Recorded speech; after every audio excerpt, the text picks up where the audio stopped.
ఇంకా చింతపండు మల్లేసు ప్రశ్నించే గొంతు.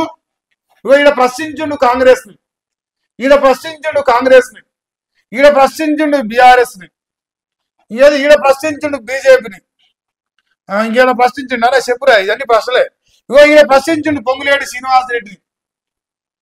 రెడ్డి పుత్ర అంట, రెడ్డి ఒరే తిక్క అరే కొనేగా నువ్వే ఎత్తి గారా. ఇగో పొంగులేటి శ్రీరన్న కడిగిన ముత్యం. ఉచ్చ తాగుపో, డొప్ప పట్టుకొని తాగుపో. అప్పుడు తెలియదు రెడ్డి రెడ్డి రెడ్డి పుత్ర అత్నవని దొంగనా కొడుక. అలా ఉచ్చ తాగినప్పుడు కమ్మగా ఉన్నది. రెడ్డి పుత్రరత్న అని రాస్తున్నవే మొగోని లెక్క. దెబ్బ పట్టుకుంది. పొంగులేటి సీనన్న మీద భారతీయ జనతా పార్టీ ఢిల్లీ నాయకత్వం కుట్రలు చేస్తుంది. కుట్రలు చేసి ఆయన అరెస్ట్ చేయాలి, ఆయన ఆస్తులన్నీ వెలికి తీయాలని చూస్తుంది. ఆయన కడిగిన ముత్యాల లెక్క బయటకు వస్తాంటే ఆయన ఉచ్చలాగి ఇప్పుడు రెడ్డి పుత్రరత్నం అయిందా. నీ డొప్పలు పట్టుకొని తాగే మొఖాన చెప్పు. తాగినప్పుడు ఎక్కడ పోయింది వాళ్ళది. ఈడ ప్రశ్నించాడు అమ్మా ఈడ ప్రశ్నించాడు. చిన్న ప్రశ్నలు కాదు ఇవన్నీ. అబ్బో అందరూ ఆకుటి పక్షులేట. ఓ కొడుకు అంత కాంగ్రెస్ కూరేనా. చింతపండు కాడు దొమ్మ వేసిండి అలా. ఇక చూడరు ఆయన. ఇక పతివత పరమాణం వండుతుంది. ఇప్పుడు ఇక ఉడుకుతుంది చూసుకొని. ఇక రాజకీయాల్లో అధికారం అవినీతి వంశపారపర్యంగా మారిపోతుంది.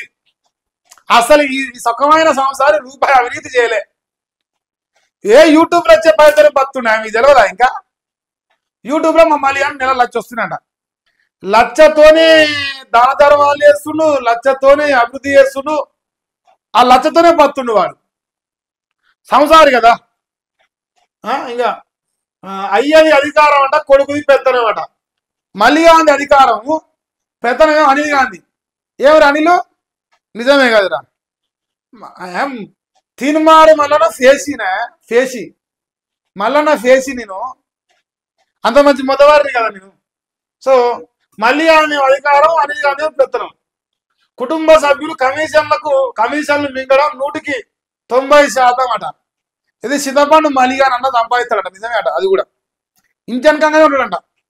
ఇంటెనకంగానే ఉండి మలిగాని కంటే రూపాయి ఎక్కువ సంపాదని పోటీ పడతానంట. 90% అంట. మరి వాళ్ళ లెక్క ప్రభుత్వ పరిపాలనలో ఇదే కనిపిస్తుందట. ప్రభుత్వం కాదు, కాంగ్రెస్ ఎమ్మెల్యే చింతపండు మల్లేశలో కూడా ఇదే కనిపిస్తుంది. ఒప్పుకోరాదురా మునగాడు అయితే. ఎన్నికలప్పుడు ప్రజలకు సేవ చేస్తామని దొంగ వాగ్దానం ప్రకటించాడు చింతపండు గాడు. ఆ తర్వాత ముఖం సాటేసి పారిపోయి తెలంగాణ రాజ్యాధికార పట్టని ఒక లంగేశం వేసింది. ఇప్పుడు ఆ లంగనా కొడుకు పెద్ద నమ్మకుడి. అది నా విజ్ఞప్తి. ఇక 5 ఏళ్ళు పదవుల్లో ఉండడం, ఇంకో పార్టీ అధికారంలోకి వస్తే ఆ పార్టీలో వెళ్ళడం, గోడ మీద పిల్లు లెక్క ఇప్పటి రాజకీయ నాయకులు మలిగా ఉన్నాడు. ఇక చెప్పనా లిస్టు. ఓ 14 వెళ్తే ఇప్పుడు 14 మంది మొగాళ్ళని చేసుకుంటూ 15వ మొగన్ కాడ ఉన్నాడు. మొదలు కానించి అంగిలా సిద్ధాంతం కానించి రైట్ టు రికాలు 7200 తర్వాత పేరే DSP party, Forward Bloc, BJP. ఇక లెక్క చాలా పొడుగుందిరా. మళ్ళీ బీఆర్ఎస్ కూడా 14లో బీఆర్ఎస్ అయినా పచ్చరంగం కూడా లెక్కేసుకోవచ్చు దీనికి. ఇక నిజాయితీగా పనిచేసే నేతలు ఇప్పుడు నల్లపూసలైనారు. ప్రజలకు ఇచ్చిన హామీలు అమలు చేద్దామన్నా సోయి ఒక్క నాయకుడు లేకుండా పోతుంది. ఏది ప్రజలకు ప్రభుత్వానికి వారధిగా ఉంటా పల్లి పట్టణంలో ఎమ్మెల్సీనన్నా ఉస్మానియా కాకతీయ నిరుద్యోగుల కోసం రేవంత్ రెడ్డిని గల్లా బట్టి అడుగుతున్నా అని కథలేసి సినిమా తీసి ఇప్పుడు ఏం చేస్తాను తెలుసా. సోయి లేకుండా వేయండు. సోయి లేని సోయిమాయిగాడు అంతేనారా. మంచి నాయకులను ఎన్నుకుందామన్న ఆలోచన జనానికి లేకపోయే. ఏది అశోక్ సార్ లాంటి మా బక్క చేసిన మంచోని ఎదుర్కొని లేకుండా ఇటువంటి లంగనా కొడుకును 500 రూపాయల కాగితం ఇస్తూని బిర్యానీ ఇచ్చే బ్రోకర్ నా కొడుకుని గెలిపించారు. వాస్తవం జనాలకు సోయి లేదు. కరెక్టే. ఆలోచన జనానికి లేకపోయిందట. ఓట్లకు ఆ నోట్లకు ఓటు అమ్ముకోవాలి, ఉచితాల కోసం లీడర్ల దగ్గర బిచ్చమెత్తుకోవాలి. ఇదే పరిస్థితి దాపురించింది ఈ సమాజంలో. బిచ్చం. మనం అట పైసలు తీసుకొని మలియాని ఓటేసినాం కదా, ఇప్పుడు అడక్క తింటున్నాం అట మలియాని కాడ.